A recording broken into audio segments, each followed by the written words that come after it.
Connecting to the real nerds is so easy. You can go to our website, realnerdspodcast.com. You can like us on Facebook. We have a Twitter account at Real Nerds. We also have Instagram. You can call us 720-6nerds5. You want to email us? You can do that too, realnerds@gmail.com. Thanks for listening and enjoy the show. Hi, my name is Paul Caroli, and I host a podcast called Changing Denver. It's a monthly show about our city's physical spaces, how we make them, and how they make us. But it's so much more than that. It's the conversations, ideas, and stories that define Denver's perpetual state of flux. Find more from our team at changingdenver.com and join the conversation on Twitter at changingdenver. Denver's changing. We can help. Hi, this is Jonathan Tiersten from the Perfect House and Sleepaway Camp, and you are listening to the Real Nerds Podcast.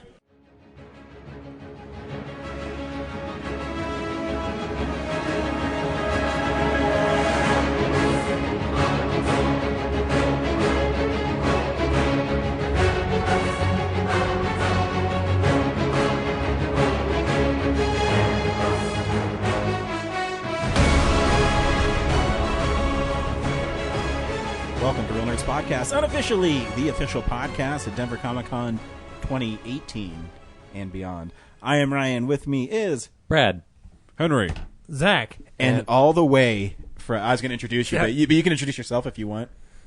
No, just kidding. And all the way from Los Angeles, Alex. I was building it up, and I thought you were going to come in. Alex, welcome back. Thank you. Yeah, been a year and a month. Exactly. Exactly. You guys are on it. I don't know, maybe. But you've been on the show before. Yeah, Welcome a few back. times. You guys are super creatives yourselves. We've collaborated on various weird things, I think, a couple of times. It's always fun doing weird things. Who wants to do normal stuff? The last thing we did was we lent our voices to your Rations film. Yep. Yeah. Which you guys How's that doing? did pretty well. I think we've got a couple of festivals out of, the dozen or whatever. I think we've got one in Texas coming up next week in Fort Worth. Nice. And then other than that, just, spending the money on the festivals. They're Getting expensive. a few every now and again, But it's one of those ones that I'm still kind of happy with, which doesn't. I don't know. I think we'd all agreed to at least some degree. We're all our own worst critics or whatever, but it's kind of one of those ones that kind of came and went very quickly, as you guys kind of know. The run and gun sort of getting that audio in your vehicle in like an hour's time, Yeah. for that kind of thing, it came together. Yeah, it's hard because I only do like the acting thing, and there's always times when I watch myself, I'm like, ugh, that's a horrible reading of that line. And then there are times like, why didn't Brad use that other one I did? Yeah, I mean, you're never gonna judge yourself, fairly. It's always kind of a weird thing. You just leave all the judging to everybody else. They're Yep. gonna do it. Like, Yeah, I'll be criticized by everybody else, and that's cool. Well, anything you're working on right now you want to pimp? so, I mean, I'm in the middle of finishing up some commercials for the city of Aurora. The contract we've had with them for a while, and that's been like a super, actually a super fun, creative, collaborative thing that kind of just in these one-offs, like month-long things. We got to do a couple more by October, and hoping to kind of dig into like whatever. There's the Stanley Marketplace and a bunch of development happening in Aurora that is certainly going to lead to a lot more like breweries, a lot more like beer and party spots. I think they hope, and so representing Aurora, I guess. Nice. And, working on some stuff for features next year. Very cool. kinda- Are you writing it or are you just directing it? One I'll be producing, and the other I think I'll direct after. But yeah, going to go to China for a little bit here pretty soon to do the stuff that gonna prepare for next year. Awesome. And other than that, I've just been like a traveling, like a carny, Hey, like living out of my car and you only live once. doing So you show moved- blacks in Vegas in the heat and that kind of living it up. Nice. I love it. So you moved to LA. Like, what was the final push to do that? Like, just been wanting to for a while. I haven't. So I don't know. My situation is kind of extreme. Like, I don't know. I'm not really living too much of anywhere at the moment. So I was there, put on everything that I've been there because I was to do some of the work that I was trying to get, and I got asked a couple of questions about like if I was a local, and I'm like, yeah, and they're so is that it was just to part say of that it. you're a local? Yeah, partially. But also I'm going to be there for a substantial portion of like the next 7 months. A lot of it in the hotels and out of my car. But sort of also, I don't know. There's a lot of folks out there that have places and couches, and they're very generous and courteous, and I kind of lit. But that's kind of the lifestyle that's happening right now, and it's not because paying rent. Denver's just so expensive. Yeah, well, I heard too that a lot of I don't know. people when they start in the film industry, that's what they do when they go out there. They sleep on people's couches, and everyone kind of has an understanding that you wait till someone gets it big, and then Sure. then you're fine. Yeah, I mean, I like living where I live. Good. I like the community here, and so I feel like if I could just, if the work comes and it's there, I can go there, but then I don't have to necessarily be chained down and leaving the country and stuff like that. This makes things kind of why have an apartment. I'd just be like a crusty bum. Nice. And, Well, you only live so once. this is all really fresh and like deeply personal. Well, welcome to the show. Look at Brad asking insightful questions. Who knew? James isn't here, it's just- so I got Yeah, I you- got to fill the void. I asked the fun questions. Like, if you could marry any celebrity, who would it be? Channing Tatum. All right. Oh wait, He is cute. I mean, he's great, and I mean, he'll be a willing slave if you've seen This Is the End. I mean, He's a power bottom. part of my opinion may or may not have been based off of seeing that. well, awesome. Welcome Thank back, you, guys. Every week on Real Nerds Podcast, we go see a new movie and we podcast our experience of the world. This week was Spider-Man: Homecoming. Stay tuned to the end of the show where we will play the trailer and spoil the movie and talk about it. Are we going to talk any more about Baby Driver, considering like how subdued we had to be, like no spoilers Not and only whatnot? subdued and also non-audible. Yeah, and half the hosts were missing. I kind of want to punish the audience and say, go see it and decide for yourselves. We don't have to. I was just curious. I don't want to spoon feed them. Yeah, You probably just wait till shouldn't. someone you could rewatches listen to it, our so. last episode. Give that episode movie more money. Ever. You can try to. Yeah. No, it sounds fine. I listened to it. It's an Edgar Wright movie. Just Could be see better. Yeah, it's Edgar exactly. Wright. All that's what I have to say is Edgar Yeah, Wright. just go see it. The poster should just be Edgar Wright and saying, you're going to go. it. Yeah. It's already his highest-grossing movie, Mhm. like after the opening weekend, which is really shocking to And me. Good for Sony him. wants, well, we'll talk about it in the news, but Sony wants to do something with all that success. Yeah, Let's make a different movie. Let's make a new movie, please. Please.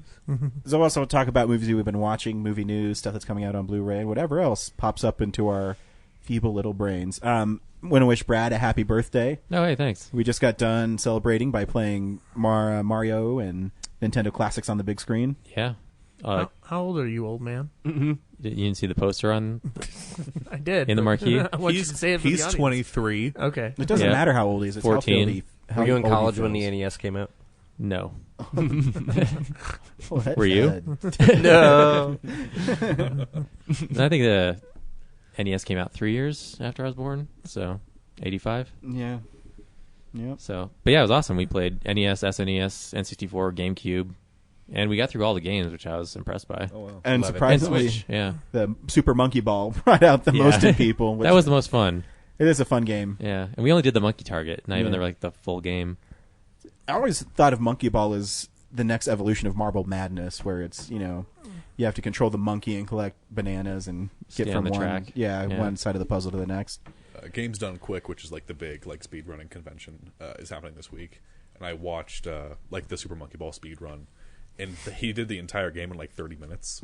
Wow. And it's genuinely I'm like, that's an art form. Oh How no, you it do is. that. I mean, I haven't played it in a while, but I remember there's some levels that just make you want to rip your hair out. Oh, yeah. But if you figure out the patterns, then you can do it. There's this trophy on PlayStation for not getting hit during Mega Man 9. I don't know how you don't yeah. get hit during Mega Man, because sometimes I get hit purposely so I can jump through spikes or something. Because those games are asshole games. They're super hard. They are. Mega Man 6 not so much, but I mean Mega the Man 9, the though. first Mega Man. Oh my gosh. Yeah. The notoriously hard ones are like Mega Man, Contra, What else? Dark Souls. Dark Souls. Oh my gosh. Bloodborne. Wonderful games, but you just want to throw your controller through a wall. In fact, I got the Battletoads. Battletoads. I got the Crash Bandicoot Insane Trilogy, which is a remaster of the first 3 games. And I'm playing. So I always go when I get games like that. I always progress. First, second, third, and I beat them. And I forgot how much the first game drove me crazy because the controls aren't very precise, and you have to constantly jump on like these little platforms that are hard to line up. Or like they're running towards the screen. Oh yeah, running towards the screen, and I do know that Crash 2 is really good. No, Crash 2 I think it's known as like the best one. Yeah, so it's. I mean, it looks great and it runs at 60 frames. Yeah. And I guess it's hard to find right now. Like, oh really? When I was at GameStop, no one had it. Just listening to it. It's one of those things that like pretty much everyone's buying it, especially people who did not play the original Crash games, not realizing how hard they are. Yeah, and a lot of people are complaining online about how hard they are now. Yeah, it's. I mean, the first one's ridiculous. Yeah. Then we got Jack and Daxter coming out again. Oh, really? I didn't hear about that yeah. one. I don't think they're... I think there's... Is it a new one or a remaster? No, remasters, but they're not doing like a full, like, fresh coat of paint on it. It's just... Yeah. They're just releasing it again. Re-releasing it, but those games are great. I love the first one. Oh, my Resident Evil 2 remaster. See, that's what I'm waiting for. Is it a remaster or is it a remake? They're doing... I think they're doing a remake like the GameCube Resident Evil. Because I remember when the Resident Evil 20th anniversary was happening, the producer said, would you guys buy a Resident Evil 2 remake? And something that got, I don't know, like 1 million likes or something. So, okay. Yeah. Well, that's what they needed. Like, okay, I guess people want it. Yeah. Your best game? Yeah, we want it. Goofballs. Anyways, that's what we do. That was awesome. Anyways, yeah. So happy birthday, Brad. Thank you. Another year. A little older, not much wiser. Another year closer to the grave. That's what I put on your Facebook post, too. I wanted you to... Oh, thank you. Feel that Encourage I care me. about you, but not that much. Good, yeah. Don't get too close to me. Yeah. On the bright side, every artist is better remembered after they're dead. So, the closer you get, Jane the better Austen, it's looking. So. Vincent Van Gogh. I mean, maybe I'll good. kill myself tonight so I can be No, infamous. don't. Tupac. You're not 27, Biggie. right? Huh? You're not 27 years old? Oh, yeah, don't do it. That's right. Yeah, I'm not a musician, so I think we're good. Fair enough. It's not going to happen. There you go. Cool. We'll start with real news. It's real news. See, I put you on the spot, Henry. Yeah. Okay, so the big story this week, I mean, there's not a lot, but the big one is Joan Lee's death, Stan Lee's wife. Oh, yeah. So, I mean, I'm not like, I wasn't familiar with her, so I don't know how big of a role she had in the Pretty big role. I mean, the story that he loves telling, and I'll just repeat here, and obviously this is going to be a truncated version, and probably not as well as because Stan Lee's a great storyteller. At the time in the early 60s, comic books weren't thought of as this really cool property, which people now, now they promote who the writer and the artist of comic books are. Back then, it's just like, well, this is something to pay the bills. And Stan Lee did not want to write comics. He actually kind of fell into it on accident. Before World War II, he went to Marvel, and he was a copywriter or something like that, and he started doing that stuff, and then he started writing slowly as a young man. Then he got drafted into World War II, and in World War II, he wrote like STD pamphlets for the troops. And while he was there, he met his wife, and he came back and was writing comics, and he was burnt out. He said, I don't like, romance comics. I don't like Western comics. And his wife, Joni, said, well, why don't you write, since you're going to leave, write the one comic you've always wanted to write, and if it doesn't be successful, who cares? At least you wrote something you wanted to write. And that comic was Fantastic Four. So it birthed the Marvel Universe. And from there, a year later was Spider-Man and the Incredible Hulk. And now he's, essentially one of the big, I would say the biggest name of comic books. I'd say he's maybe, comic There books are people that know him that don't even know exactly just how deep that goes. And I would say he's the new American, folk teller. Like, I mean, if he created a whole world where everybody knows it, it's those are our Greek. Those are our Greek gods. Yeah, So good for she's a wonderful lady. She wrote a few books. She's really nice. If you get any documentaries with Stan Lee, she's always in them, and she's a really nice lady. And they're really funny and cute. And they're married. This would have been their 70th wedding anniversary. So, sad. But I mean, she lived to be 94. 93. 93. That's a good run. Incredible. No, That's a good run. So, But get ready. those old couples usually go together. Yeah, so. I mean that's tough, and I already know he's not in very good health, and that's why he's not really doing cons anymore. And but I will say one of my favorite stories with Stan Lee is he came to Denver Comic Con last year, and we had a booth, so we were so busy at Denver Comic Con that by the time I got over to do his autograph was Sunday, and it was late. I had to have been one of the last people because there's only like 3 people left in his line. And I went up there and I gave him the comic, and I said, thank you, Mr. Lee, for coming out here and sharing your wonderful stories with me. And he said, well, thank you for being a true believer. I'm like, oh, thank you, sir. And so, yeah.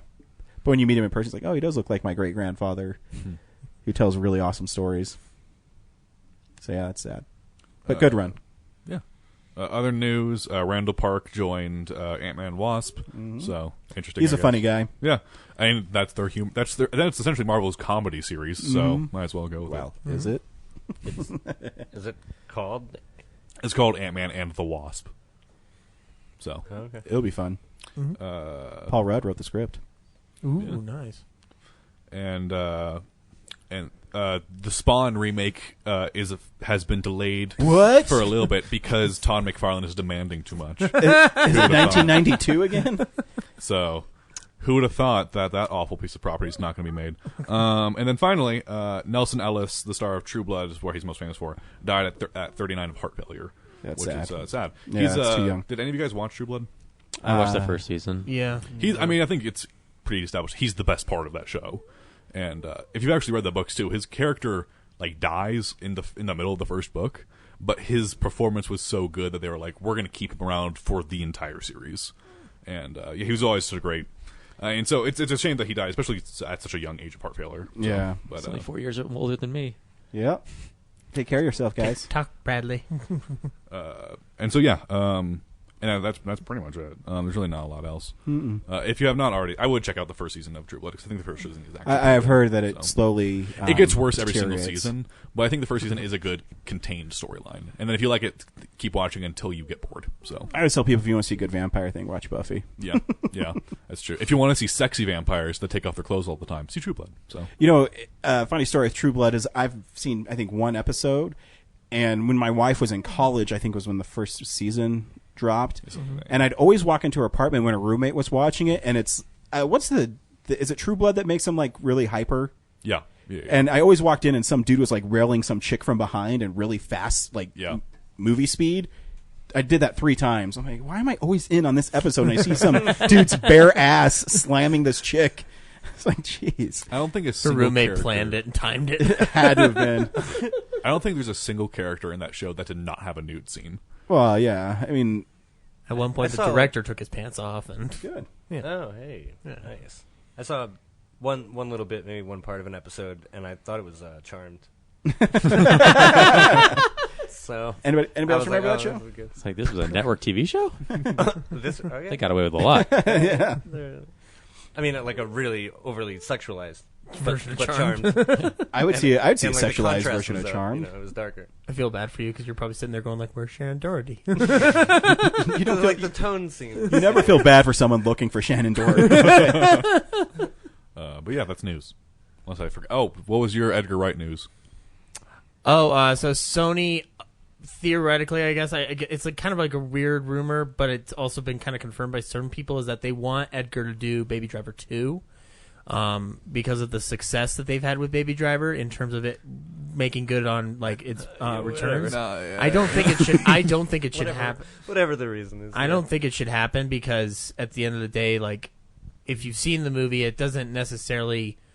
It doesn't leave lend a lot. itself. Yeah, it doesn't There's lend not- itself to another story, and I think what's good about Edgar is that he moves from place to place and doesn't try to stick his flag in something of that nature. I in mean, I'm terms of sure a Sony franchise. wants that to happen, but I know, I don't but think it's going to. I don't think it's so. going to either because I don't think that's in Edgar's nature. I to mean, do would it. he have done Ant-Man 2 if he had done Ant-Man fully? Probably not, right? I don't think He'd so. be like, okay, cool. And then He did his superhero film, moving on. Yeah. So. Peace out. Yeah. So Yeah, we'll see. That I mean, it makes money, and if they're not going to remake it from the 80s or 90s now anyway, then just sequelize the. Yeah. Oh, he's so maybe to Hollywood too. But Edgar Wright's kind of he's that cool hip indie guy that all the kids love, but he's also I don't know, like would they feel like he fires a little bit on all cylinders? Oh yeah, I think he's definitely across the board well respected in almost every circle. Yeah. Whether it's critics, movie people, nerds, casual moviegoers, even people that his Hot Fuzz or Shaun of the Dead might not have been like box office successes, but you can say Shaun of the Dead and people pretty much cool. know No, how yeah. great I mean, it they're is. invest in cult his next classics now. movie. Exactly.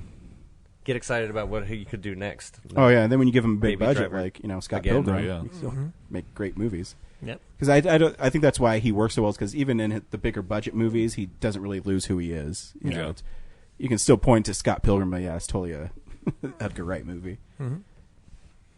Cool. This is what's on Blu-ray this week. DVD releases and Blu-rays. The Fifth Element is getting a 4K Ultra HD release. I wonder Overrated. Oh, that's one of my least favorite movies that everybody loves. Alex, have you seen The Fifth Element? Yeah, I think it's okay. It's I like it okay. okay. why. I really like a lot of Luc Besson stuff. That's the one of his that I do like. Yeah. And maybe that's part of it. Yeah, it's when I see Valerian, I'm like, oh, more money for The Fifth Element too. I can't wait for it. I'm excited. Yeah, So. it looks cool, but that movie has flop written all over it. Oh no, I know, but it's going to do well, not in America, but in Europe. I think so too.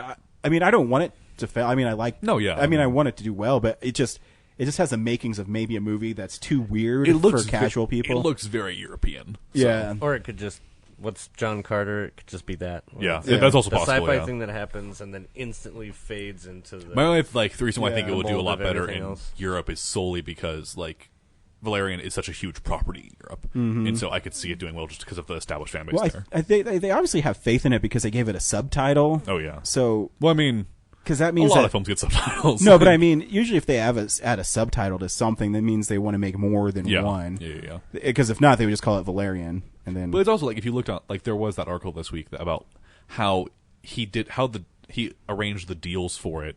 He already has made back his budget. For Really? the film. Yeah, it's the film practically cost nothing to make. It cost 180 million obviously for the budget, but he got that essentially as to distribution, almost as grants, almost Really? where you don't need to give it back. Oh. So he pretty much has already made his money back. So well, even his small movies like Lucy, which is weird. But I rewatched that recently. It's actually better than I remember it. But I think it's people went into it not knowing what it was going to be. yeah, so. but, I mean, what was that $20 million movie? Probably. Yeah, something like that. It made so. tons of money, so yeah. he doesn't care. It's why they put it on the trailer for all the stuff since then. So Yeah. I do have something coming this week. Species is getting a Scream Factory release, which is the ultimate B movie. 13-year-old me loved that movie. Yeah, it's a fun movie. I haven't seen it in 10 years. I can't really remember it. I know Dr. Octopus is in it. Yeah. Alfred Molina for all those people. What? Or Isn't, what's- Yeah. Go ahead. It's fine. I was trying to... Isn't he in that Spielberg movie, too? He's in some big... Raiders Oh, of the isn't Lost Ark. he that? Oh yeah, Right. he's in Okay, Raiders of the okay. Lost Ark. I think that was his first movie. With the idol, I'll throw you the whip. Isn't Forrest Whitaker It's the also the same main guy. character of that film, of the first one? Oh, he is in that. Yeah, Yeah. you're right. Yeah. I don't remember it at all. I only remember that because when I was 13, for obvious reasons, I watched it pretty Well, much yeah. every month. Well, yeah, And so, because she's naked in it, like- but I remember it's pretty violent. Oh, it's violent and it's not nearly as hot as 13-year-old me would want. So Yeah, it's. I think it kind of walks the line of Predator, where it's the horror sci-fi stuff. I don't remember it at all, but yeah, it's fun. I mean the first one's better than the 4 sequels. So I've seen the second one. I think I've seen it. I don't know 100% for I mean sure, but they're not worth seeing. So yeah, I mean, I'm always tempted to get them because they are on Scream Factory. Uh-huh. So they did the second one. They put tons of features on, but I don't. But I don't know if I want to get them. Yeah. You know? Yeah, But we'll yeah. see. King Kong, Peter Jackson's King Kong is getting a 4K release as well, which bums me out because I literally just bought the super deluxe Blu-ray version, but it was $6, but whatever.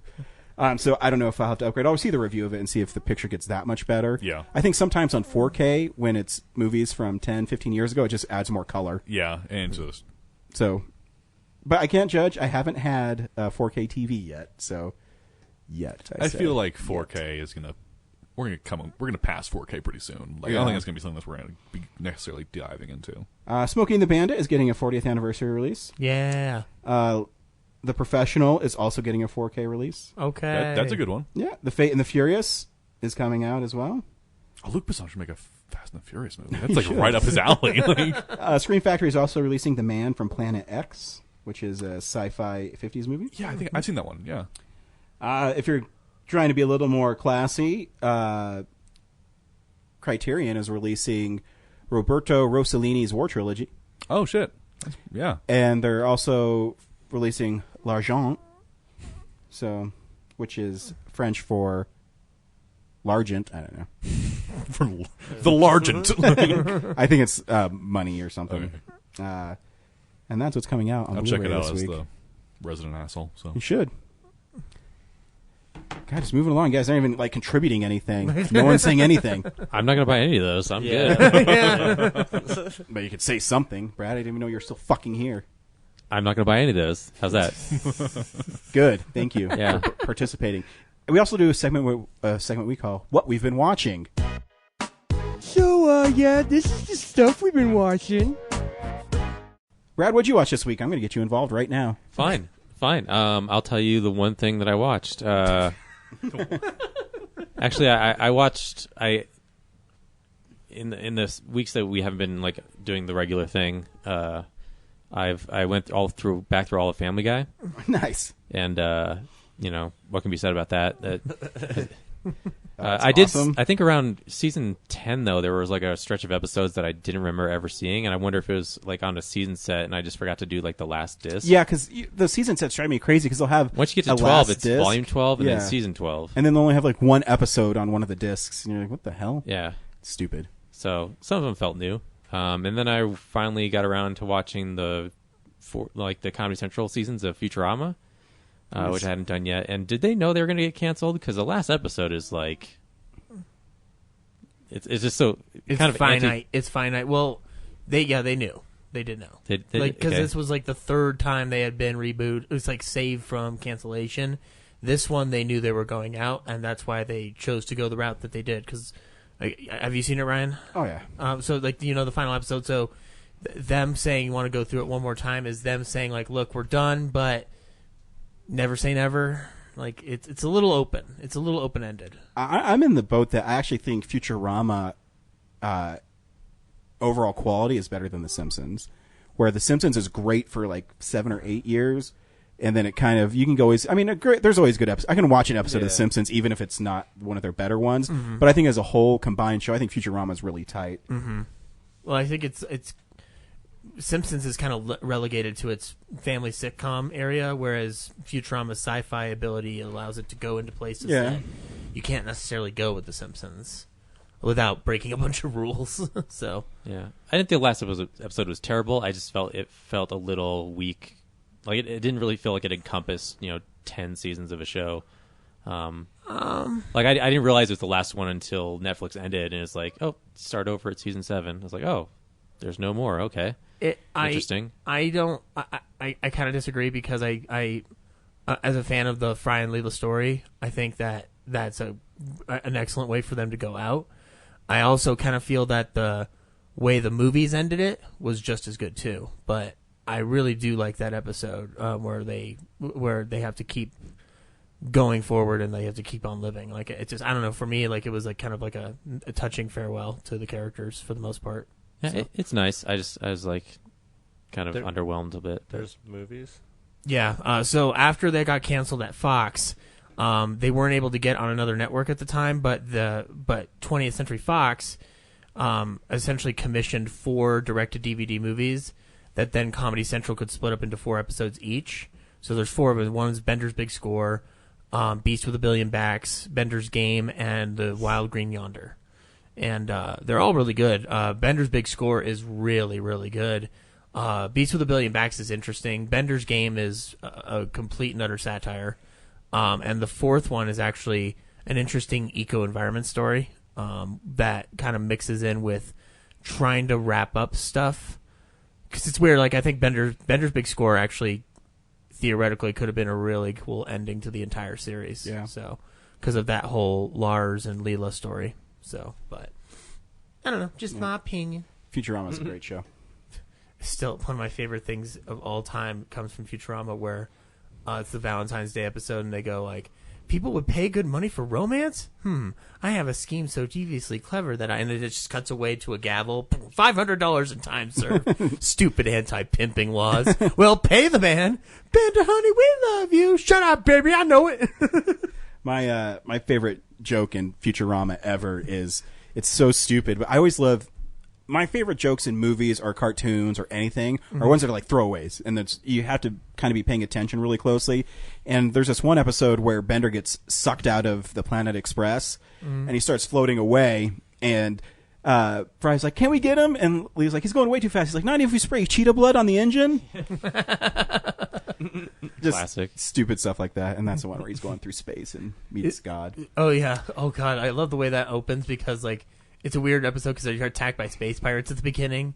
And then, like, as the space pirate ship's about to blow up, the space pirate goes, "Yar, only now do I realize that me only treasure was me children." Great stuff. Great stuff. Alex, what'd you watch this week? I was done. You said one thing. Yeah, and then Oh, I was joking. Oh, fuck. And the one last thing that I saw was Police Academy, the first one. First time? Yeah, Okay. it was You've on never seen Netflix. Police Academy? I've seen like You've never parts seen of it. Police Academy? I've seen parts of it on You've like never seen Police Academy? I've seen parts of it on like Comedy Central and stuff, but this was like the unedited movie. And for rated R, it's pretty tame by today's standards. Like only like the nudity is the only thing that would be like that would flag it at this Well, point. remember, Airplane has nudity in it, and it's PG. the 16 Candles, Yeah, I don't know. I think, has nudity. It does. Yeah, it does have And then, nudity. It's like PG-13, I think. Yeah. And they're all like party scenes, really. Like they're not like If there, when was PG-13? After Raiders of the Lost Ark. Temple of Oh, Doom. Temple of Doom, yeah. Was, So, I think Police Academy is what, like 81, maybe. No, it's later than that. Later than that? No, it's maybe 81, 83, something like that. But yeah, You know, it's, we have the internet. yeah, it's fine. It's super corny, and like the jokes are really tame by today's standards. But I prefer Airplane over that one. 1984. 84. Yeah, I'd never seen the opening part where the police chief comes in and basically admits to being like a racist bigot, and like that's why they're just trying to keep because I never realized the premise for Police Academy was that the mayor, a female mayor, enacts a new decree that anyone can become a cop, and so the city of New York starts hiring just anybody, and like I thought that was just an okay thing to do, like just a bunch of misfits signed up for the police force, and yeah, they suck at first, but then they prove themselves. But apparently, it's like the opening title crawl, like it's like this wild idea, and so the existing police force is like, you know, we're so great, and how dare they bring these misfits in? So they just try to get them to quit Police Academy, and of course that doesn't happen because they actually somehow do make great police officers, even though they're completely terrible. But yeah, it's all the jokes are really corny, and yeah, there's some questionable, like offensive stuff that would not fly today. So, yeah. That's why I keep it in the 80s time capsule. But yeah, I hope Netflix gets the rest of them because I want to see like Mission to Miami or Mission to Moscow and like.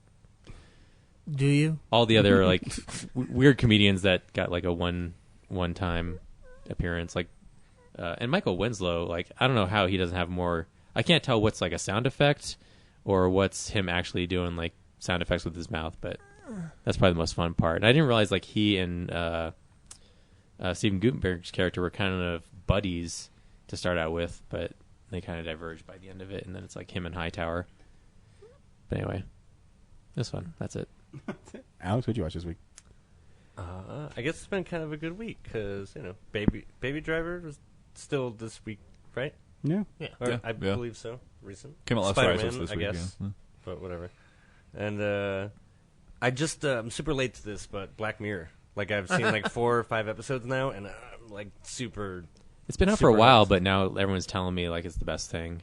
Like it's been out for like 3 years, right? Well, it's like the thing. Like the new season came out like this year, and that's where like a lot of people jumped into. But they're on like season 3 or 4, right? Yeah, I think Yeah, it's but series 3. Yeah, First season has 3 episodes. They're all like an hour. yeah. It's It's actually BBC. not a lot of episodes. It's like 3 episodes like per series, I think, and there's 3. So I think it's like 9 episodes total. So I have no idea. I'm assuming that's what it is. Yeah, I think so. it's there's definitely like 6 or 7. I think in the new season. They've kind of added a few each time, but anyway, just kind of jumped into that, and I'm thrilled with that so far. I think that's. But Okja just saw. Oh yeah, last night. Yep. Yeah, what do you think? I loved it to Yeah. pieces. Yeah. I think like the last 30 minutes of it, I think is like the best of it, and I think like just how it ends. That's like my opinion of the best directing I think I've seen this year. So in terms of like tone, so Yeah, some really really classy stuff in there. Yeah. And just through the roof, like performances that are super welcome, like Yeah. super amazing. And what what was your opinion of Jake Gyllenhaal in it?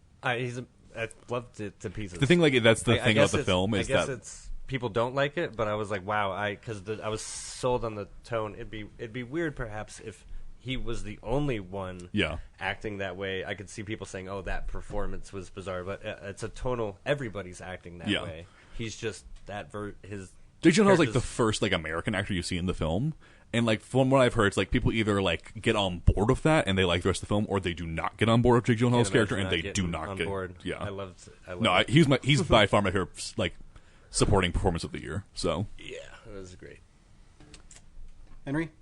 Shit, I thought we were gonna go Zach. Never know. You thought wrong. You never know. So just go through all this really quickly. Saw The House. I was kind of disappointed by. I thought it was okay, but it wasn't as funny as I wanted it to be. I watched Hot Fuzz. I rewatched it because it's my favorite Edgar Wright film, and I thought, just saw Baby Driver. Let's watch this again. It's still like one of the best comedies ever made. Police Constable Nick Angel. I love how it opens. So good. Shame. I thought you would have made a great Muppet. I decided that I'm gonna try to watch all of Richard Gere's filmography. Richard Gere? Yeah, because I thought like I like him, but I'm not really familiar with a lot of his work, so I thought I'll just hammer through and watch all of it. I saw a preview for a movie of his in front of a Emily Blunt movie this week that I've never heard called Hayachi. It's like yeah, a dog that waits you for have him. that upstairs. Yeah, we have Hayachi at the house. Yeah. We'll get to that.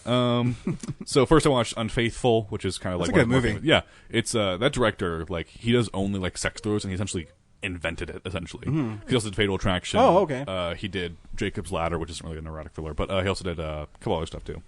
But yeah, that was good. Autumn in New York is essentially 50 Shades of Grey without the sex. Then also 2 Art House Assholes this week, so that's the segment. First is Manifesto, which was kind of a bonus release. If you read my review for Manifesto, you will see it's kind of what I thought Art House Asshole would be, these kinds of films. It's only Cate Blanchett. She plays 16 characters, and they're all monologues, and it's all about how originality is dead, except for the director. The director who wrote this is the only original person on the planet, and how great he is. It's the most pretentious and like circle jerky thing I've ever seen. If you read, did any of you guys read my review of it? I did, and it's one of my favorite articles. If you read my review, the first opening paragraph is me saying how pretentious it is, and then the rest of the review is I just copied and pasted a how to masturbate guide. So I said, like, next time you want to make a film, just read this and realize you don't have to subject us to this. And then I was watching The Beguiled, which is the official review. Beguiled was okay. You can read my full thoughts on it. Basically, it's just this film doesn't need to exist.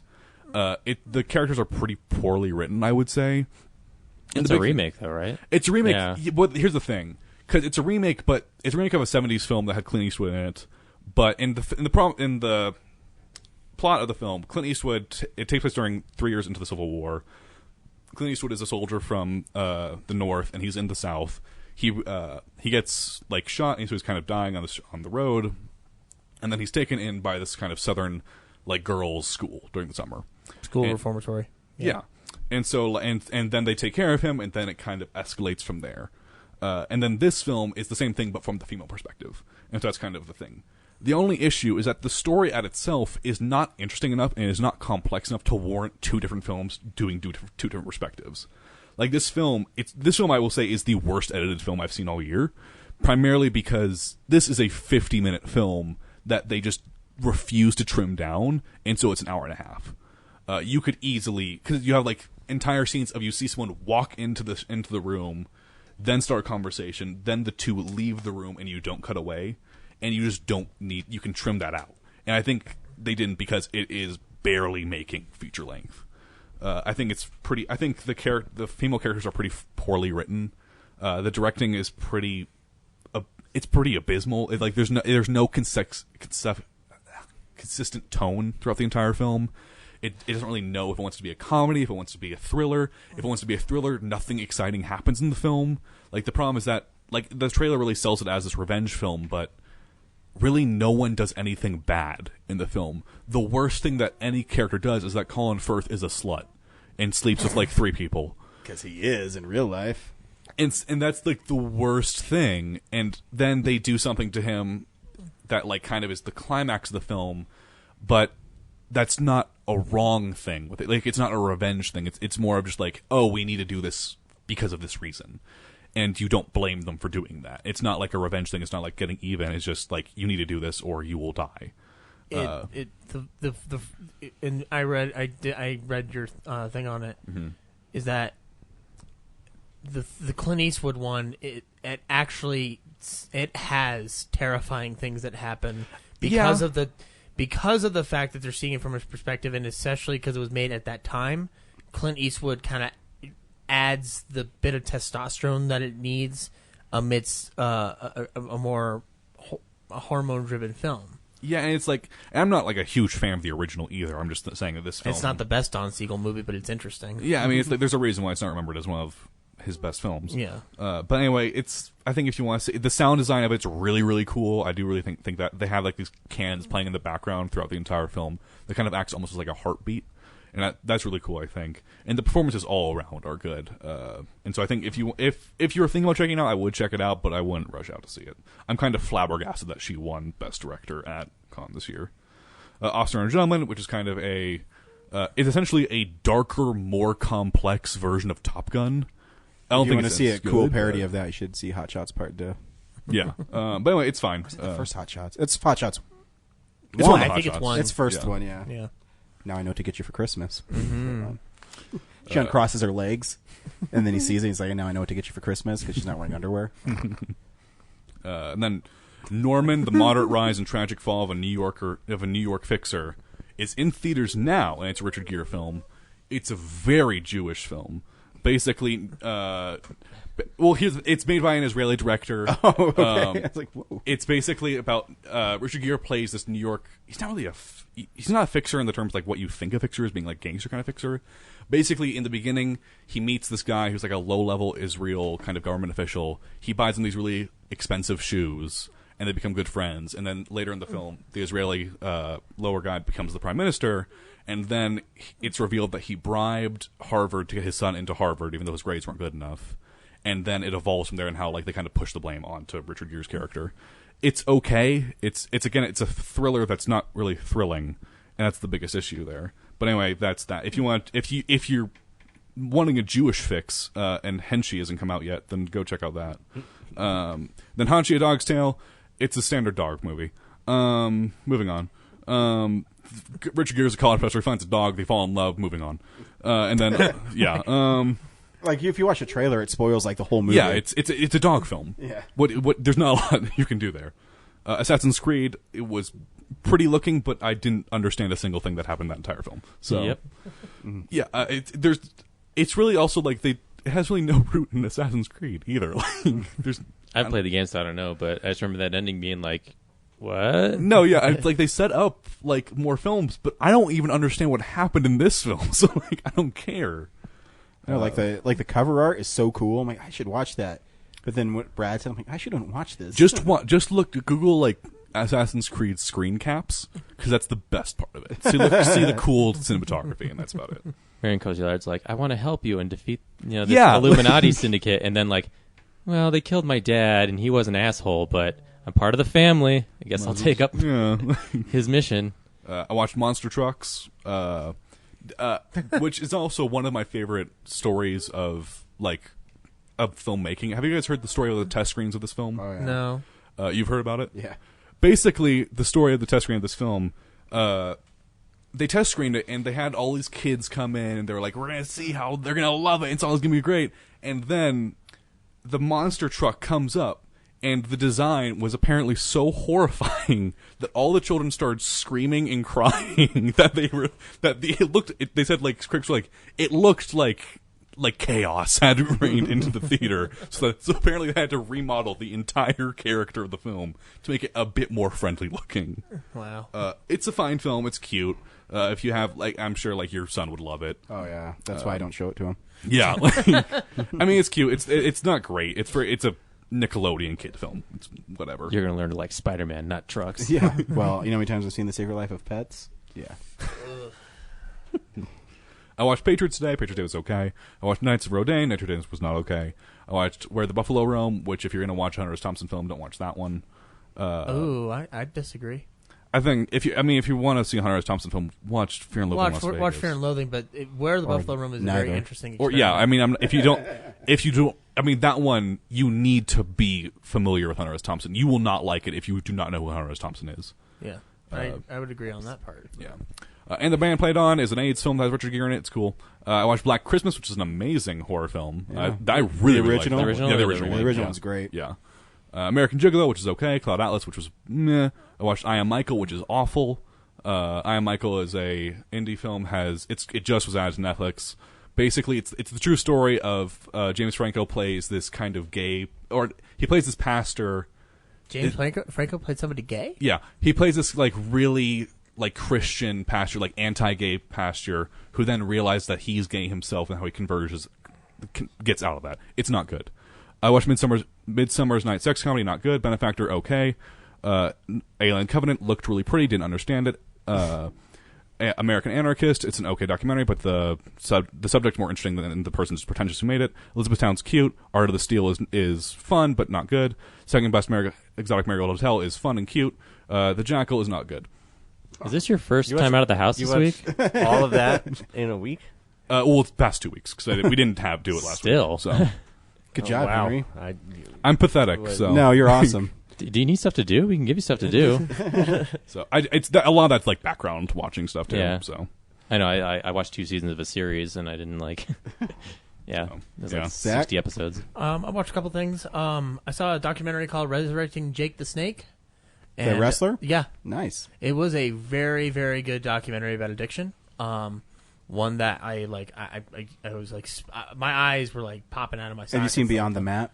No, I have not seen that one. You should see it because it deals with him in the midst of his In the midst of addiction his whole with thing. his daughter. It's pretty sad. Oh, really? Oh, I may have to check that one out. Should. I think it's on Prime. Okay, cool. I'll look it up.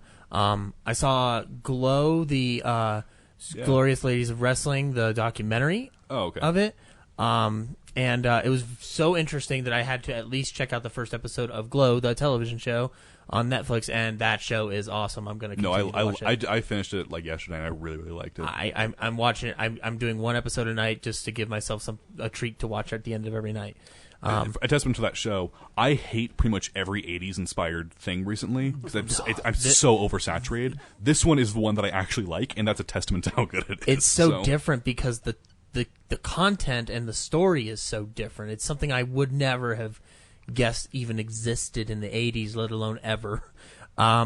So I watched The Green Mile for the first time, and it was so close to being above Shawshank as my favorite Darabont film. I think it is. First time? Wow.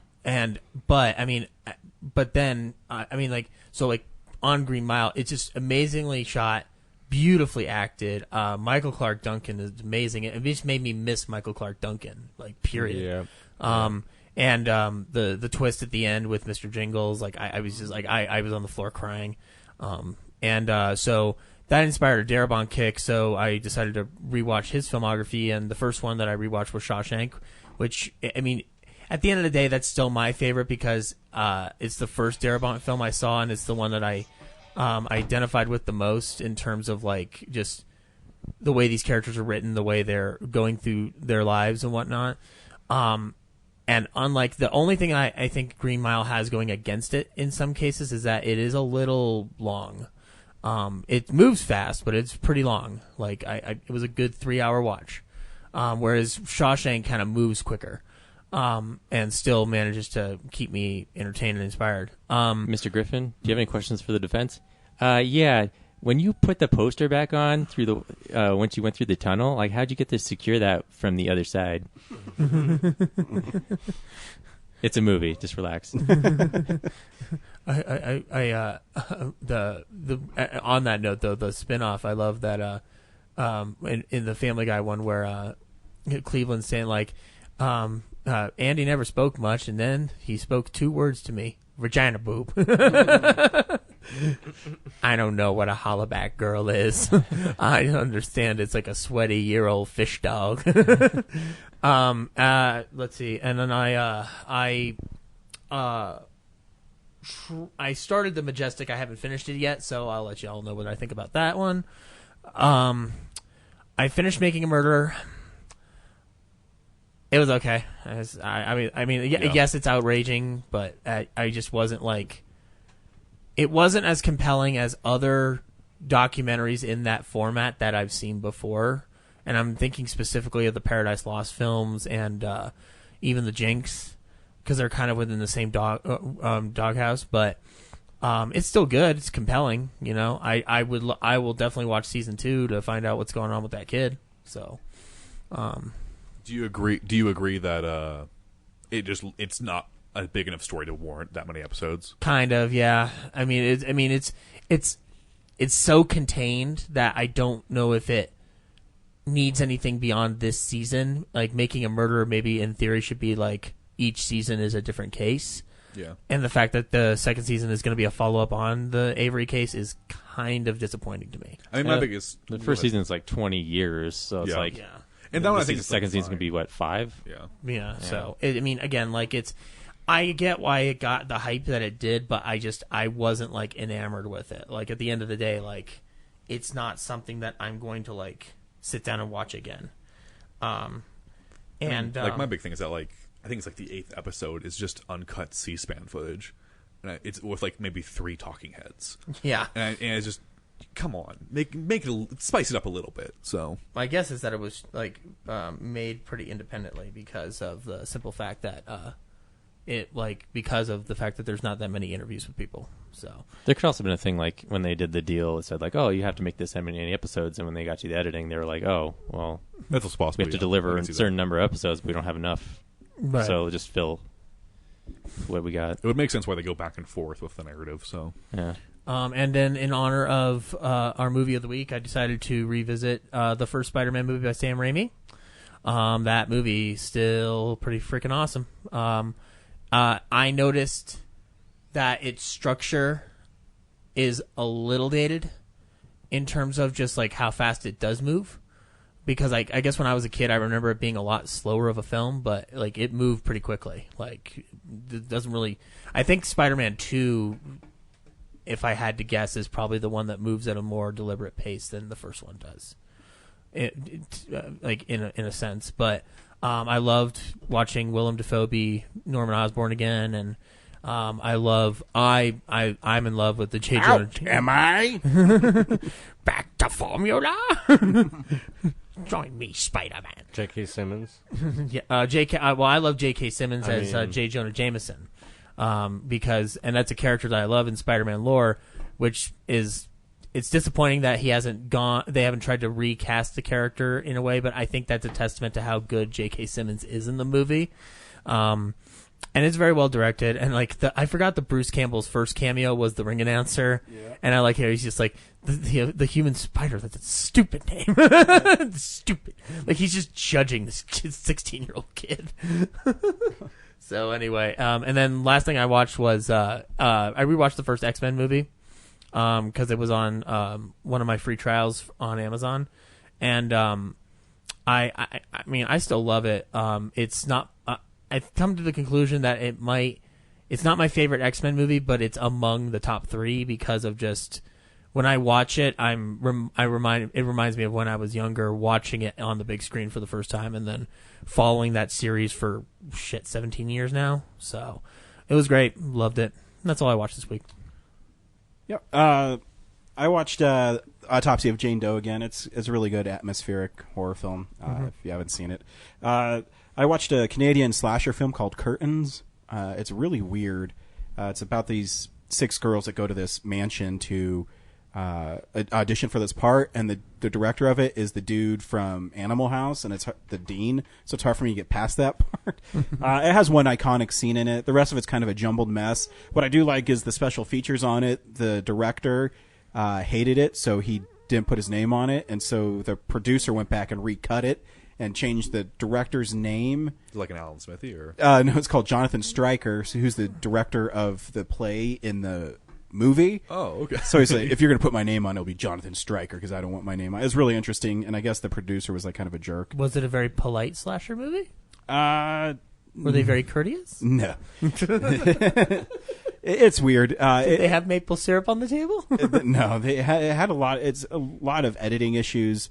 I mean, there's some pretty cool parts in it, but overall, it's, I'd say, a below average slasher film. Warner Archives released Joe versus the Volcano, which I haven't seen in forever. And I forgot how kind of goofy it is. And it's great. It's a really funny movie. I think Tom Hanks is really good in it. I forgot Meg Ryan plays 3 different parts. Yeah, it's fun. It's a good movie. Yeah. I watched, I got this movie just because sometimes I'm at Best Buy and A24 releases movies. Sometimes I'm just interested to see why they picked it, and it's called The Black Coat's Daughter. It was originally titled February, I think. Yeah, you're right, and it's actually a pretty good movie. It starts really unusual. It's very in line with A24's other horror films. I agree. It kind of The Witch. It kind of has the same tone and pacing.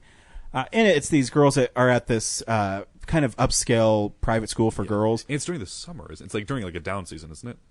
It's during snow, so it takes place in February, and so they have to leave for the week. And these 2 girls messed up with their parents coming to see them, and then it cuts to Emma Roberts, who's abandoned at this bus station, and she's picked up by this nice family. And as the story unravels, it kind of goes into this weird possession type of movie, and I don't want to. It's kind of hard to explain without giving a lot away. Yeah, I don't want to give a lot of it away. I will say though, the slasher elements in it are pretty brutal. Oh yeah. They don't. Where sometimes when you see slasher films, they glorify the violence. This one is just pretty much straight on, and it's pretty disturbing. And it's really well done. I think it's shot really well. It's a slow burn, and then when it starts picking up, it really yeah. You're like, whoa, did I miss something? And I actually watched it twice to see if I missed something, and I didn't. It's actually one of my favorite films of the year, even though it came out in 2015, but it wasn't released until this year. It's like one of those kind of things where like they finished it in 2015, and then A24 officially picked it up like this year. Okay. So. The Alamo had it in I think February or January, so okay, you can count it like that. Yeah, I know. I thought it was pretty great. It's really I like horror films that kind of come out of nowhere, and that are well made. And then I also saw Despicable Me 3. Despicable 3. Yeah, with my little boy. It's all right. What I did like about it is Steve Carell plays actually 3 characters in it, but he plays Gru and Drew, and it's kind of fun to see Steve Carell kind of play off himself, and he's the main focus of the film instead of the minions. It's a cute movie. Yeah. How's Trey Parker in it? Oh, Trey Parker's great because he's basically Trey Parker, but he also plays evil brat, and so he's like this 80s kid guy. Show that was really cool, and then his show got canceled and he became a bad guy because they didn't understand him. And so he also does kind of like his like Stan Marsh voice for the kid. He's like, they won't ever know. It's pretty funny. But yeah, the movie's okay. It's about what I expect from a Despicable Me movie. Like where they're fun, but they're nothing substantial. Yeah, so. They're fun to watch, and I mean my kid liked it, so I guess that's all that really matters. They're great kid films. Yeah, and I mean they're better than a lot of the stuff that. Better than Norm of the North. Yeah, so. Better than a lot of the stuff that comes out. And then I finished my Emily Blunt-a-thon. So I watched the Jane Austen's book club, which... Yeah, I mean, these last 3 are like not up your alley at all. So. It's all right. I mean, the acting's really good in it, but it's more of... if you had to pick an ensemble, like, independent film... And it's like the mid 2000s, like this is this film. Maybe it came out 2008. I don't know when it came out. But it's just like, it's them being, the snarky friend and, the quirky friend. But I mean, all the acting in it's really great by everybody. I watched The Great Buck Howard, which is with Colin Hanks and John Malkovich. and Tom Hanks and Emily Blunt, and in it, John Malkovich plays a guy named the Great Buck Howard, who's a mentalist who is on the Tonight Show for 61 days, and he makes sure or 61 appearances, and he'll make sure he says that all the time, and he's kind of washed out, and he has this trick that at the end of the show, he goes around and has someone hide the money that he gets for his appearance, and if he can't find it, then they keep the money. It's donated to charity. And so that's like his big sell, and it's just Colin Hanks going through dealing with this really difficult man who can't get over the fact that he's a has-been. A has-been, yeah. And Emily Blunt plays a PR lady who's trying to get press out to see his big trick in Cincinnati where he's going to put 900 people to sleep at the same time. And yeah, it's an okay movie. You know, Did it bore you to sleep? It was kind of boring. You keep on waiting for something to happen, and nothing really does. I mean, again, the performances are pretty good. I sometimes with John Malkovich, sometimes he gets on my nerves. Yeah. In this one, he did these weird character things where he shook people's hands really hard. And I was like, after the 10th time you saw it, it kind of gets annoying. Yeah, we get it. But I did love that every time he came out, I was like, I love this town. I mean, he played it well, but it was all right. I watched The Young Victoria, which actually I thought was really good. Yeah, that's a good one. She plays Queen Victoria at her early days, and it's cool insight into the politics of the monarchy and how it works. I mean, the costume. I think it won an Oscar for the costumes. It was either nominated or the set design, something like that. And, I mean, it's beautiful. It's a beautiful film, and I found out that I think Emily Blunt looks the prettiest in purple because she wears purple in that. She looks great.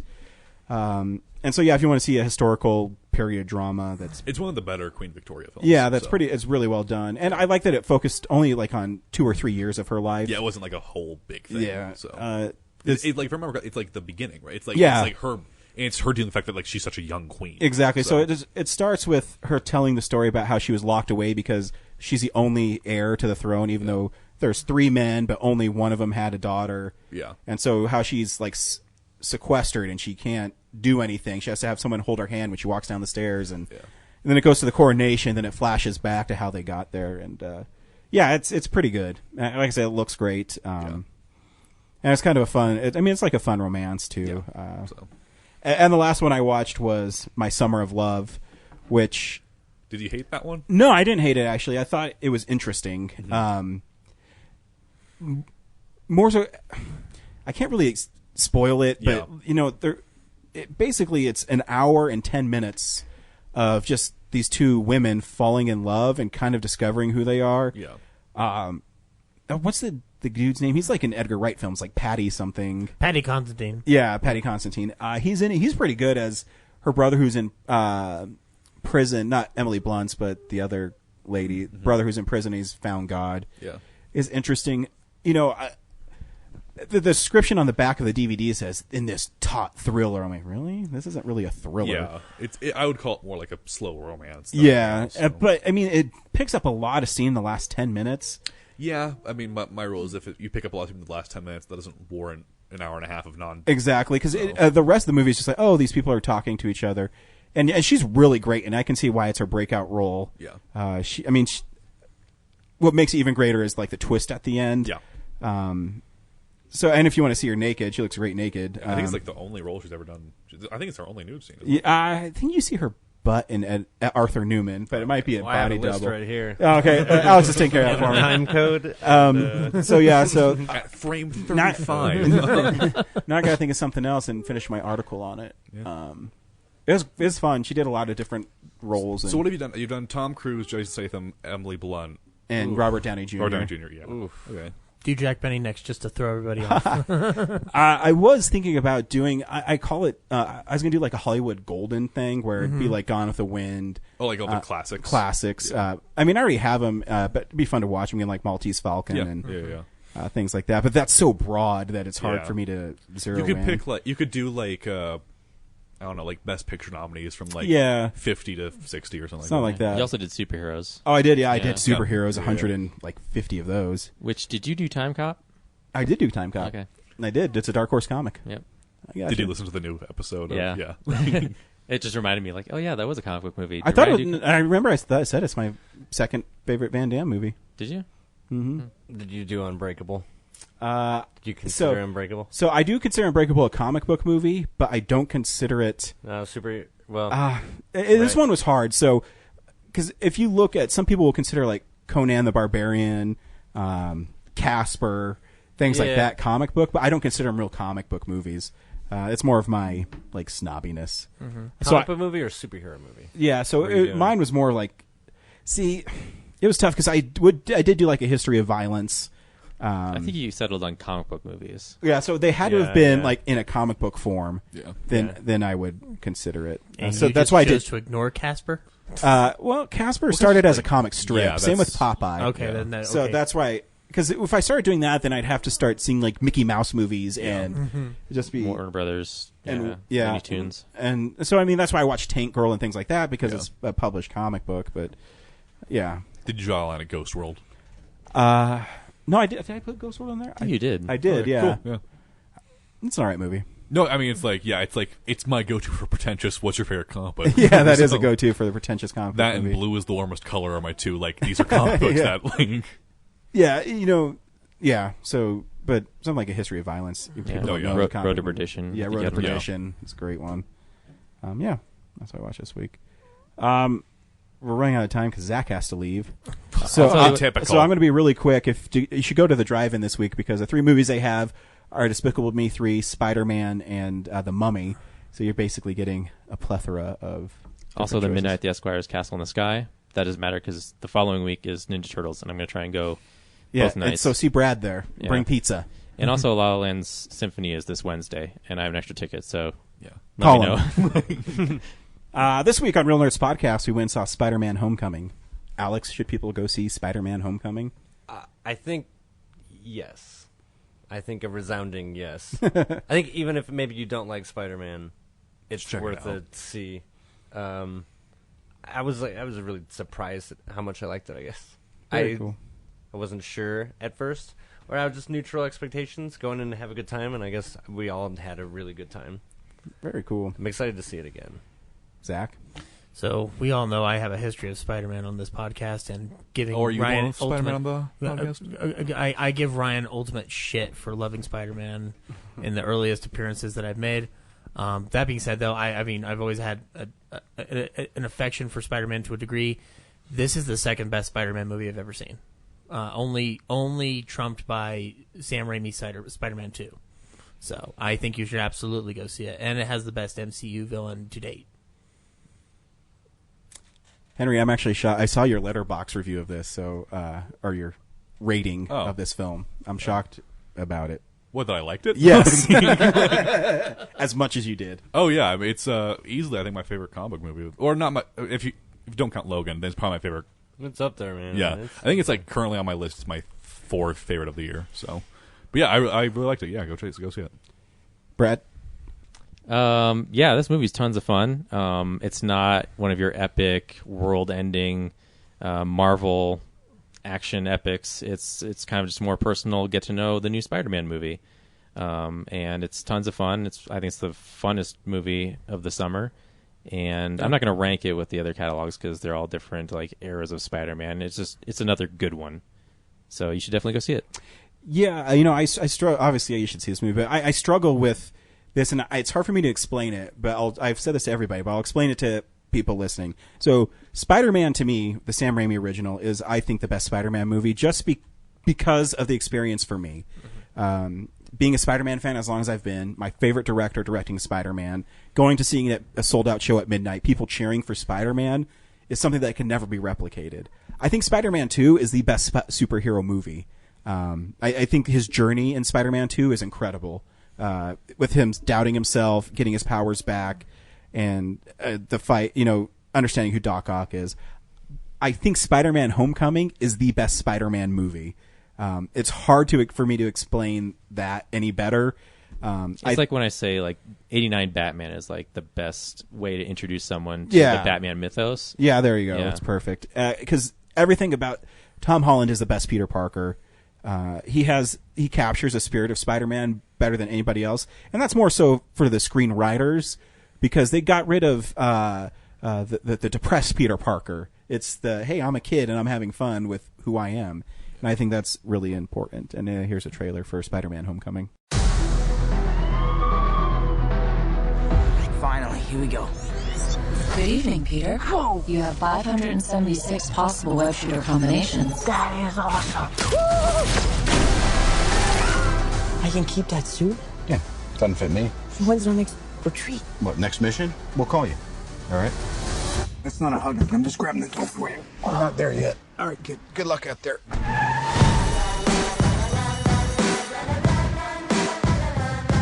Hey, Peter. You coming tonight?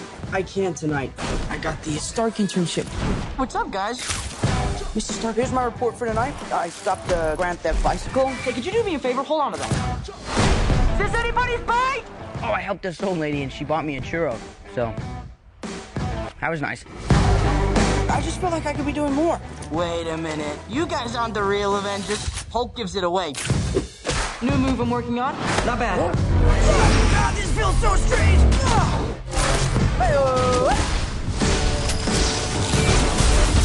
These weapons are crazy dangerous. Listen, Peter, there are people who handle this sort of thing. Can't you just be a friendly neighborhood Spider-Man? Let go of me! Let go of me! Activating parachute. The world's changing, boys. It's time we change, too. This is my chance to prove myself. We have a Spanish quiz. You gotta get better at this part of the job. I don't understand. I'm intimidated. Oh, hey, guys. My friends are up there!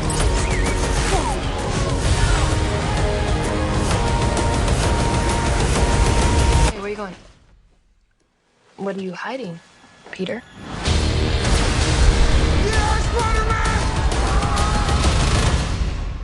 I'm just kidding, I don't care. Bye. There's a ton of other subsystems in here, but they're all disabled by the training wheels protocol. I'm sick of Mr. Stark treating me like a kid. But you are a kid. Yeah, a kid who can stop a bus with his bare hands.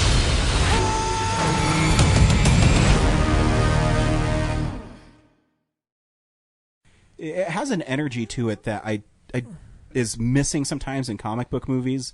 I mean, I love comic book movies. In fact, I think my top 10 are 5 comic book movies this year already. But, you know, you strip away the world ending. You strip away, you know, the huge overpowering villain, and you just bring it back down to, I mean, Tony Stark says that the friendly neighborhood Spider-Man.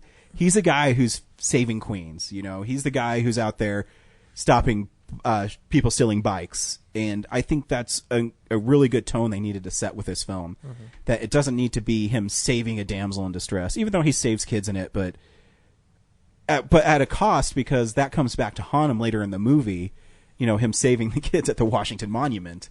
And I think it's fun. And, you know, there's so many cool, like, iconic moments in it if you're a Spider-Man fan.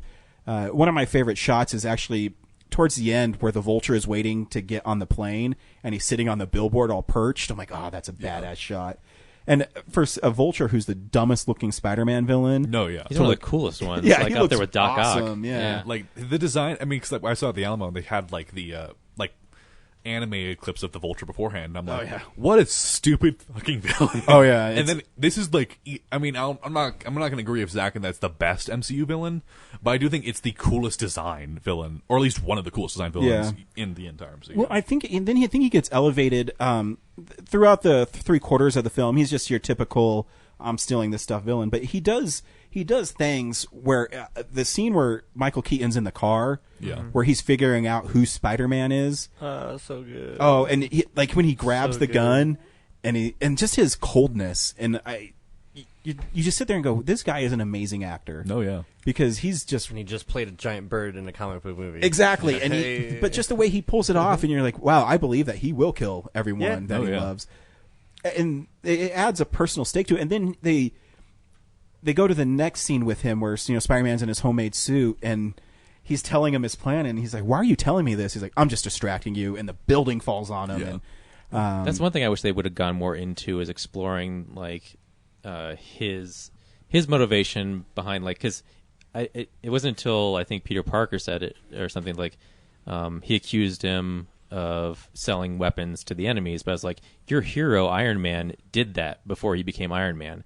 So Adrian Toomes isn't that far off. It's just a single turn. No, I think that it could have used a tiny one extra beat in there on the Iron Man like side really of the hit thing that to message in. really solidify his stay in the movie. But I also think of it as how close you can be a villain and a bad guy and a hero. Yeah. Because I mean, like, if you go back to the first Iron Man, Tony doesn't realize what his weapons are being used for until after, and he changes who he is.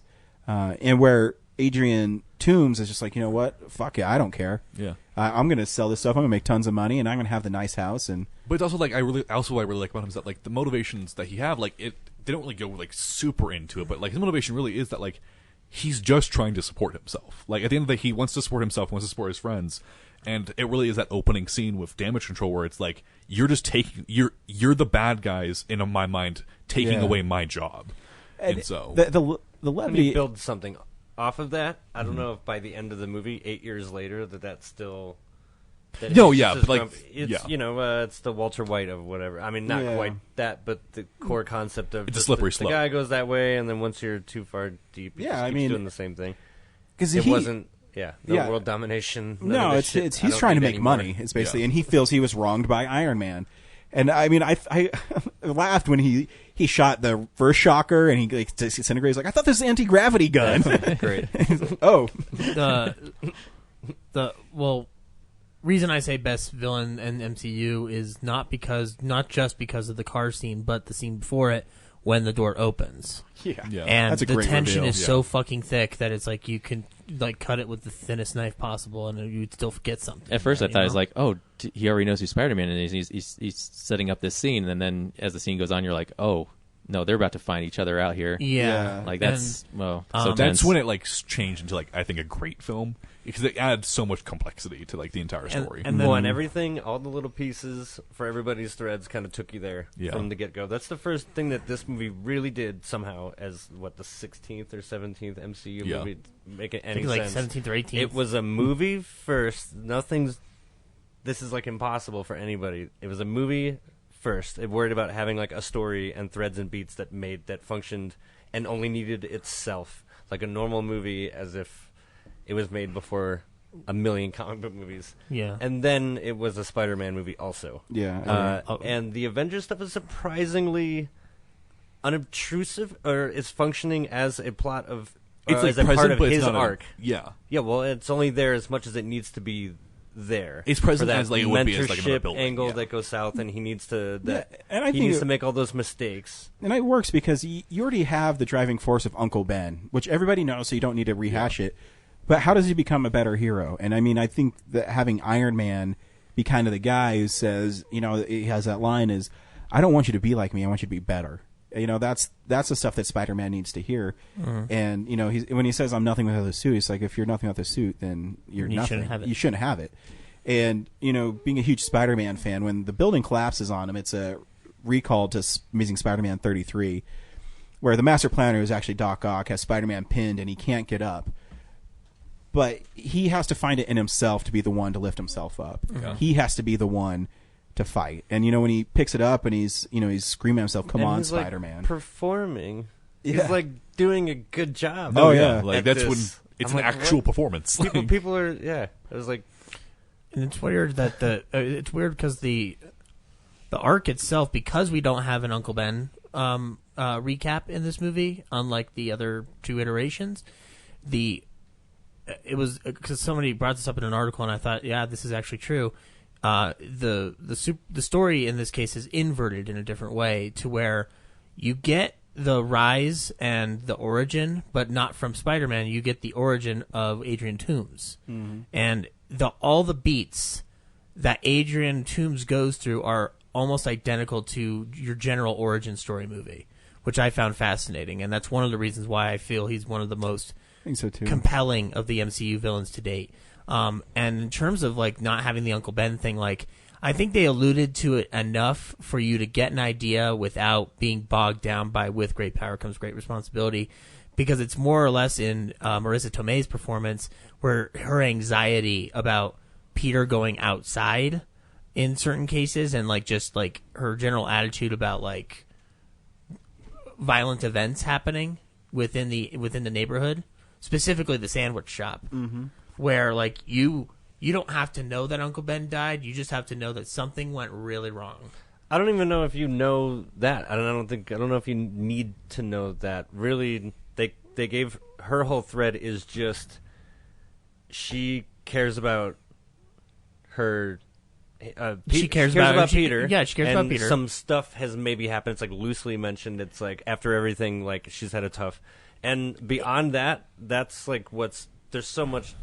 There's another story happening, and it doesn't. You really just need to know she cares about him, and then doesn't want to find, and that's all they use. Exactly, and it alludes to it if you're a fan, but even if you're walking in blank and not knowing who Spider-Man and the origin story of Spider-Man is, they've had a tough life. Yeah, I would just say it's all it is. Maybe some stuff's happened. She doesn't want anything more to happen. Very much so. Yeah, empty, actually, that's empty. Other than that, like, yep. No, you'd I be agree. like, he had an uncle. I didn't even bother to ask. 'Cause all this other stuff is happening. He had an uncle, Uncle Ben. You mean the rice guy? But it's also, like, I think it really works because like it's just there to serve as that extra little piece that's serving his primary narrative. And like it feels like it's it really treats it as though like the Uncle Ben thing isn't his defining thing. It's just part of who he is. Right. Whereas like you have like the line he gets when he goes to the party, he says like Spider-Man's not a party trick. Like and like that's more telling of his character than that, and then a scene with Uncle Ben would be. Yeah, for sure. If you ask me as the big Spider-Man fan, what his biggest which we didn't. Yeah, he has two character moments in there that actually made me cry. So I already mentioned where he lifts the stuff off of him. He also has one that's really subtle, and he's at the homecoming dance with Liz, and he walks up to her and he says, "You deserve better than this," and he runs to be Spider-Man, and that's just who Peter Parker is. That's he has to go out and he has to save people. And that's something that someone like her might not ever understand, where someone like Michelle is starting to catch on to who he is. Yeah. Because, he's being reckless. I mean, Midtown goes to Washington, D.C. and Spider-Man shows up. So they know that one of those, obviously the Vulture figured it out. Yeah. So you don't have to be a rocket scientist to figure it out. And to me, that's his big character moment there is you deserve better than this. Because he's always leaving them behind. He's always... one of the big things with Gwen Stacy, he's always late. He's never there. Mary Jane, when he got married to her, he might be home late. That's a sacrifice people have to... He can't understand yet because he's in high school that people don't understand that he has to make. Yeah. And, that's with great power comes great responsibility without being told. Yeah. That line, and that stuff's awesome. Go, Peter. I just can't believe it was as good as it was. I'm still just like, was it though? Like, there's no way. There's no way I walked out of there totally just blinded by or blasted with like fun, and I was in the right mood, and I just liked it more. Then I was like, no, sure, like this is actually pretty rock solid. No, like I feel you. I kind of had the same reaction coming out. As the resident pretentious asshole, when I came out, I was like, this is a 4.5 out of 5-star film. I like purposely looked up bad reviews to be like, there's something that like somebody had to have hated this. Yeah, like what's something that I'm gonna realize like in like a month or so that I don't like about this, and I couldn't find anything. Like I saw people that like complaints I disagreed with. I mean, there's so many like great funny moments too. And they set up later. Ned says, "Have you ever seen how far your webs can shoot?" Yeah. He's like, "No." And then about 30 minutes later, he's running through the park and he points his webs and just shoots, and it just goes. And he realizes he has to run across the park. It's funny. And how great are those Steve Rogers videos? That's my favorite post credit. So you of all got time. detention, huh? I love Hannibal Buress. Yeah, I'm pretty sure he's a war criminal now. All right, so yeah, Hannibal Buress is. Well, yeah, because they've got the bit where he's like, standing, they acknowledge. Yeah. All right, you guys know what happened in Sokovia? at the Chinese at the Chinese theater, just like oh last yeah, week yeah. The whole how yeah, that's pretty funny. I mean, yeah. So he, I don't know, Hannibal. You know Hannibal Buress? Yeah. I know him, yeah. I don't know what happened to the Chinese theater. Oh, yeah. All right. So he was supposed to show up for the press or whatever they did their screening, and he got on. Was it on Twitter? It was on Twitter, yeah. And then it's just like, I need a lookalike, pay you $50, and like you get to go to the premiere and like do talk, be me for a day or whatever. And some guy's like, hell yeah, I'll do it. And Mind you, he doesn't even really look like He doesn't look like a Brilliant at all. Like, No. it's just this guy just shows up and does press just for some him. black And- guy. Yeah. Like, and he shows up, and there's like interviews with Hannibal Buress, and like he's talking, and they're like, "So what'd you blah blah blah whatever?" And he's just like, "Oh, you know, I'm just always like bringing it. I do whatever for my family, and just starts kind of having this random thing until they finally it's a hard cut, like hard cut. Like that's not him." Good for him. That's so I was funny. just super stoked to see him in this movie after Yeah. that too. Just to see just how involved he was, and he was just as chill in the movie Yeah. as Good stuff. I also like how like there is like a lot of stuff that like is proving to like the bigger universe because there's that in the background you can hear them talking about the Sokovia stuff Yeah. like being taught in class. Yeah. Captain America's going to get a new shield, apparently. Yeah. Thor's whatever it's called. Good stuff. belt of Power or whatever. it And, is. and you get the Iron Spider-Man costume. Not Is that yet. what that was? Yeah. Yeah. It doesn't have the big tentacles. It does have the tentacles yet, Yeah. but it's, I thought that was what it was. But I this was wasn't a sure. test, right, Mr. Stark? I bet Yeah, they come out absolutely. And then Pepper Potts and him are back together, I guess. Yeah, so I guess she's still in the MCU now. Like, Yeah. Do you have the ring? Yeah, I've had it since 2008. Next week on Real Nerds Podcast, we'll be seeing The War of the Planet of the Apes. Or is it For the Planet of the Apes? War for the Planet of the For Apes. the Planet of the Apes, which looks great. Has anyone edited the trailer with the war song from Rush Hour like over it? They should. All right, I'll do it. All right, good job. Just remember, guys, next week we get to go ape. I just watched Dude. those first two movies. God, they're great. Damn just it, watched Zach. them. We're so close to ending well. I was again. I thought actually the trailer was pretty rough for that first one, as I recall. Like, and I think that was my immediate turn off. I was like, maybe least favorite trailer of the year For Rise? for the The Rise one was yes, weak. Okay. Rise of the Planet of I want the to. Apes. I I want to remember switch it. them so bad. When I watched them back to back, it's amazing how far the effects have come. Because I mean, it looks pretty good in the first one, and then the second one, As I wow, leap. Yeah, they were both brilliant. I was like, why was I not watching these? yeah, no, they're good, and this They one's were supposed to be pretty really good. Excited. It's in a lot of people's favorite films of the year. If my life ever goes south, I have a title for my vape shop called Planet of the Vapes. Yes, that's great. Well, you better open it soon because Give this guy vaping is money like right away. the pogs of Copyright Real Nerds 2017. Podcast. Can we somehow incorporate fidget spinners into that too? Like, I don't Totally. know. Like, Gotta have something at the counter to sell. Alex, thanks for stopping by That's again. Thank you so much, guys. Yeah, where can we Yeah. check out your stuff online? You can look at Airworks Entertainment. I've got Facebook, a website, and or Twitter, Airworks Films. That's about it. Check it out. Bye. Bye. Bye.